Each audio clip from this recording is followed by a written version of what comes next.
নমিনেশনের প্রথম দিন দক্ষিণ দিনাজপুরে 6টি আসনের মধ্যে 5টি আসনে নমিনেশন জমা এসইউসিআই এর।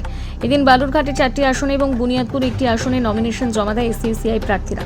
বালুরঘাটে দক্ষিণ দিনাজপুর জেলা শাসকের দপ্তরে মিছিল করে মনোনয়ন জমা দিতে আসে কুমারগঞ্জ, বালুরঘাট, তপন এবং গঙ্গারামপুর বিধানসভা মনোনয়ন বালুরঘাট দক্ষিণ দিনাজপুর জেলা শাসক দপ্তরে জমা দেন এবং হরিরামপুর বিধানসভার মনোনয়ন বুনিয়াদপুরে গঙ্গারামপুর মহকুমা শাসক দপ্তরে জমা দেন।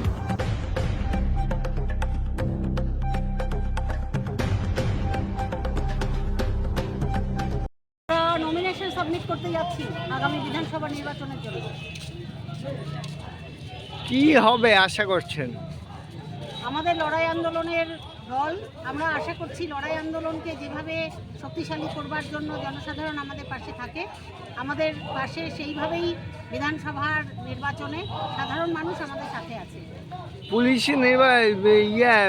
পুলিশি ঘেরাটা বা কি মনে করছেন নিরাপত্তা নিয়ে? দেখুন, কোথাও নিরাপত্তা বলে কিছু নেই।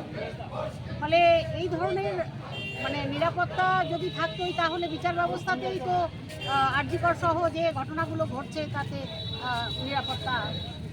নিরাপত্তা সুনিশ্চিত নয়। সঠিকভাবে নির্বাচন হবে বলে মনে করছেন?